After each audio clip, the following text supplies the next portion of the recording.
Selamat datang dalam webinar series Festival Indonesia Tangguh 2021.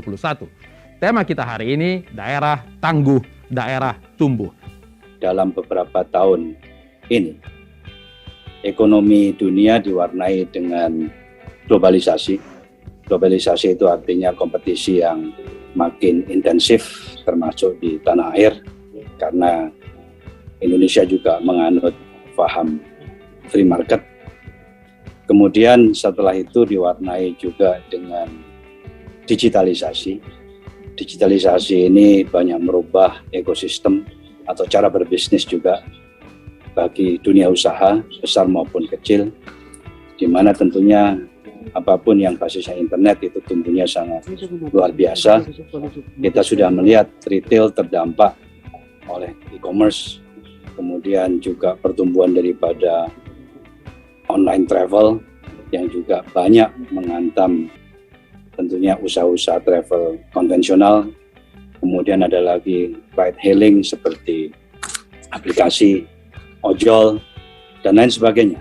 Tapi pada intinya usaha yang berbasis internet tumbuhnya luar biasa dan menghantam usaha yang berbasis konvensional. Itulah kenapa disebut industri 4.0 itu adalah disruptif atau mengganggu. Kemudian yang ketiga yang juga kita alami belakangan ini adalah adanya COVID-19. Pandemi ini telah menghantam tentunya seluruh dunia termasuk Indonesia. Ini adalah momentum yang tepat untuk melakukan introspeksi bagaimana di tengah seluruh permasalahan yang ada, Indonesia bisa mengatasinya dengan baik atau paling tidak menekan serendah-rendahnya permasalahan atau dampak yang negatif daripada semua itu, mulai globalisasi, kemudian digitalisasi dan pandemi, sehingga masyarakat masih bisa tentunya tumbuh dengan baik. Dan kita pahami juga bahwa Indonesia telah berubah memasuki tahun 2000 sampai dengan hari ini, di mana desentralisasi ekonomi itu makin kita rasakan dengan otonomi daerah, di mana tentunya daerah-daerah itu menjadi lebih penting. Ya, ekonomi daerah menjadi penting, termasuk tentunya provinsi, kabupaten, kota, ya, akibat daripada desentralisasi tadi. Sehingga dengan demikian daerah akan menjadi lebih berperan dalam membangun ekonomi bangsa. Dan kita ketahui Provinsi DKI Jakarta, juga Provinsi Jawa Barat adalah provinsi yang besar, tapi tidak mengecilkan juga Provinsi Sulawesi Utara yang juga sangat strategis letaknya, khususnya untuk mungkin ekspor import dengan negara lain. Jadi pada kesempatan ini kita akan simak kiat-kiat daripada para pimpinan daerah, yaitu melalui nanti Pak Anies, kemudian Pak Ridwan Kamil, Pak Oli, strategi-strategi beliau dalam membangun ekonomi daerahnya masing-masing. Bagaimana pendapatan PAD asli daerah itu bisa tumbuh, sehingga daerah itu bisa lebih mandiri, sehingga bisa membangun ekonominya lebih kuat lagi, lebih besar lagi. Bagaimana juga digitalisasi itu bisa diatasi, yang juga pada akhirnya menguntungkan usaha kecil atau UMKM. Jakarta memiliki kontribusi 17 hingga 18% dari national GDP. Sehingga bila di Jakarta terjadi ekspansi di dalam perekonomian kita, tumbuh, maka dampaknya akan dirasakan secara nasional. Sebaliknya, ketika Jakarta mengalami kontraksi, maka efeknya pun akan terasa secara nasional. Nah, dalam periode tahun 2020, kita mendapatkan gelombang pandemi yang berdampak cukup besar di dalam kegiatan perekonomian kita. Kita tumbuh negatif.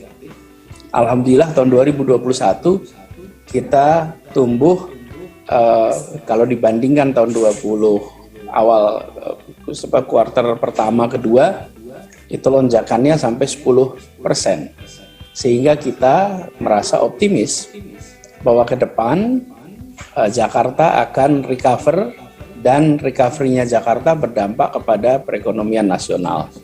Nah, saya perlu garis bawahi di sini. Masalah yang terjadi di dalam perekonomian kita di Jakarta itu bukan karena ada krisis perbankan, bukan karena ada krisis finansial yang berdampak pada krisis ekonomi. Kali ini penyebab dari krisis ekonomi adalah krisis kesehatan. Jadi, bila kita ingin mengobati perekonomiannya, maka sumber masalahnya harus beres. Sumber masalahnya apa? Pada krisis kesehatan. Itulah sebabnya kami di Jakarta sangat serius di dalam menangani masalah COVID, karena kita tahu kalau penanganannya itu kosmetik, tidak otentik, tidak tuntas, tidak sistemik, maka kita akan menghadapi persoalan ini dalam durasi yang cukup panjang. Kasus aktif di Jakarta ini bergeraknya seperti kasus stalagmit ini, stalaktit, loncat tinggi, tapi kemudian langsung turun tinggi. Artinya apa? Artinya testing kita tinggi, tracing yang dilakukan tinggi, treatmentnya baik, pengendalian penduduknya berjalan baik, sehingga loncatan kasus itu terdeteksinya awal, terdeteksi cepat, tiap hari itu terdeteksi, naik, tapi kemudian setelah waktu 2 minggu, dia drop, turun. Kalau kasus baru tidak terkendali, begitu sampai di atas, dia akan melandai terus ke kanan. Plateauing di puncak. Kalau testing kita lambat, kalau tracing kita lambat, bentuknya tidak memuncak begini, bentuknya seperti naik gunung gitu, pelan. Naiknya pelan-pelan gitu. Kenapa naiknya pelan-pelan? Karena ketangkepnya pelan-pelan. Kenapa ketangkepnya pelan-pelan? Karena kemampuan testingnya sedikit, kemampuan tracingnya sedikit. Jadi kasus itu naiknya pelan gitu, naik ke atas seperti bentuk gunung nanti. Nanti turunnya juga pelan. Jakarta naiknya sangat cepat, turunnya sangat cepat, artinya ada kapasitas testing yang tinggi, ada kapasitas tracing yang tinggi, dan ada pengendalian yang berjalan dengan baik. Maka dalam waktu 1 bulan dari puncaknya itu tanggal 16 Juli, 113.000, dan sekarang kasus aktif sudah di angka 9.000-an. Lebih dari 100.000 drop. Ini sekarang kita kembali ke posisi bulan Mei. Dalam waktu 1 bulan. Kita bicara hikmah dulu ya. COVID ini mengajarkan bahwa tidak ada satu resep untuk pandemi ini. Ya, semua berbeda-beda dan kadang-kadang tidak bisa diperbandingkan karena wilayahnya berbeda, Pak. Jawa Barat itu dalam konteks risiko tentulah paling tinggi karena jumlah manusianya saja 50 juta, ya, sebesar Korea Selatan, 2 kali penduduk Australia. Tapi dengan budget hanya 1% dari budget Korea Selatan, kira-kira begitu, tapi nyawa yang diselamatkannya harus sama, Pak. Ya. Nah, yang kedua, kami ini tidak homogen, Pak. Ya. Ada kota, tapi lebih banyak desa, Pak. 6.000 desa dengan teritorial yang susah dijangkau, di pegunungan, di pedalaman, sehingga faktor aksesibilitas pencapaian itu menjadi tantangan. Ya. Nah, hal-hal itu juga yang harus dipahami karena menurut saya kuncinya itu adalah keselamatan jiwa. Ya. Nah, karena COVID ini solusinya adalah menjauhkan kerumunan dan interaksi sosial, itulah kenapa kami selaku kepala daerah berjibaku di 2 sisi tadi, tangan kiri ngurusin kesehatan, tangan kanan ngurusin ekonomi. Ya, atau ada yang istilah ngegas, ngerem, tarik, ulur, tapi itulah rutinitas kita hari-hari. Dan solusi-solusi itu tidak semua manis, Pak. Masyarakat pengen obat batuk rasa stroberi, tapi adanya obat batuk pahit, ya. Nah, jadi kadang-kadang memang diterima dengan pahit, tapi menurut kami bisa menyembuhkan.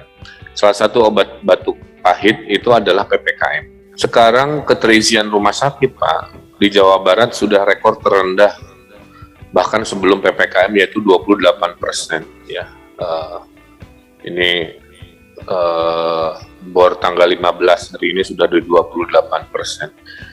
Jadi bayangkan Pak Hari, bulan lalu puncak-puncaknya 91%, sampai viral warga dirawat di parkiran, mungkin monitor ya Pak. Bikin tenda di Bekasi dan lain-lain. Nah sekarang sudah turun gunung, bor kita ada di 28%. Itu sama dengan yang garis tengah saat Idul Fitri sebelum Delta menyerang. Ya. Jadi kami simpulkan PPKM dengan segala dinamikanya ini berhasil membatasi kepadatan, kerumunan, sehingga puncaknya sudah terlewati. Nah, indikator-indikator lainnya setelah kedaruratan ini selesai, kita adalah terus mencari inovasi-inovasi agar kita lebih terkendali. Nah, kita memperbanyak tim tracer, ya, juga satu tracer, satu RT. Bayangkan di Jawa Barat ada 200.000 RT. Nah, kami ada yang 17.000 yang formal, ada 200 ribuan yang informal juga kita gunakan supaya kita bisa menemukan orang sakit, Pak, di antara orang sehat, sehingga orang sehat bisa terus kerja ekonomi, orang sakit kita pisahkan dari rombongan, kayak begitu. Nah ini juga rasionya sudah membaik. Kemudian juga dari sisi ekonomi, saya kira ini juga sama, Sulawesi Utara, DKI, semua sama Pak, Alhamdulillah. Jawa Barat dari tahun lalu, bulan yang sama Pak, hari minus 4% Pak, kita melompat menambahi 10, sekarang di 6,13%. Ya. Nah, cuman waktu kita bedah nih Pak Hari, mayoritas pertumbuhan ekonomi Jawa Barat itu dari investasi dan ekspor, jadi skala-skala besar. Karena skala retail, skala ekonomi real gitu ya, UMKM-nya masih tertekan.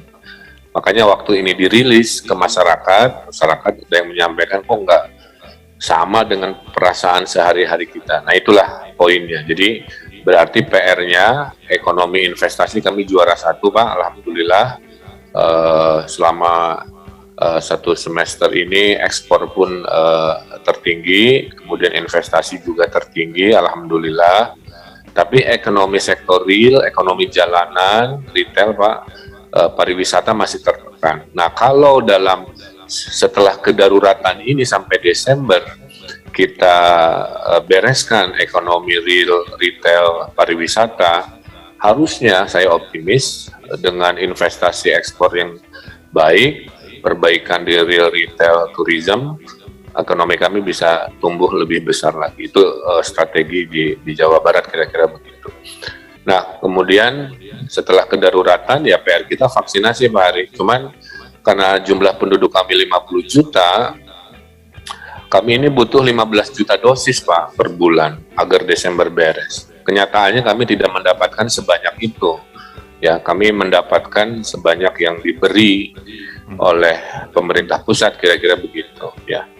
Dan sama juga seperti di Jakarta Pak Anies, kami juga banyak menyuntikkan vaksin untuk sekian jumlah warga yang memang bukan KTP Jawa Barat juga, karena kita kan sama-sama NKRI lah ya. Yang penting semua selamat lahir batin. Tapi kita bersyukur memang sejak awal, Bapak bisa lihat memang di grafik kita sejak mulai Mei 2020 sampai Agustus ini, nah, Sulawesi Utara walaupun naik tiba-tiba, tetapi situasi kondisi kita bisa tangani karena sejak saya jadi gubernur ada 4 rumah sakit baru yang terbangun. Jadi memang nasib aja berpihak ke saya sebenarnya ini. Tiba-tiba ada COVID, rumah sakit bisa operasi sehingga bor kita terkendali terus. Tidak pernah lewat dari 51%. Selalu terkendali sehingga masyarakat masih bisa terlayani. Tambah lagi kita kerjasama dengan Kementerian Agama, asrama haji kita bisa pakai tempat isoman, begitu juga tempat-tempat pusdiklat yang lain kita siapkan semua, sehingga manfaat ini bisa kita rasakan secara langsung. Hingga penanganan COVID di Sulawesi Utara ini syukur tidak hampir ribut seperti yang dialami rekan-rekan gubernur di Pulau Jawa. Seakan-akan di Sulawesi Utara COVID bisa tertangani dengan baik. Tapi saya juga berterima kasih karena pemerintah pusat memberikan support penuh kepada Provinsi Sulawesi Utara untuk penanganan COVID termasuk vaksin dan obat-obatan, sehingga angka kesembuhan kita di sini juga sangat tinggi. Karena tadi awal-awal Pak Hari bilang Sulawesi Utara berada di posisi yang sangat strategis karena kita punya daerah pemasaran yang bagus, misalnya ke Tokyo langsung sama ke Singapura. Nah, kita membuka kerjasama dengan Garuda, kita dorong agar supaya industri perikanan kita juga hidup, sehingga kita melakukan ekspor di saat-saat pandemi ke Singapura maupun ke Tokyo.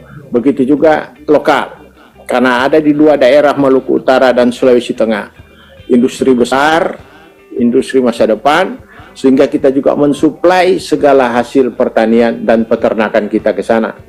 Tapi kiatnya kita juga mengajak masyarakat kita untuk turun kembali bertani, tentunya kita memberikan insentif. Karena banyak pengangguran terjadi, kita dorong kembali ke kampung, kita memberikan motivasi, salah satunya kalau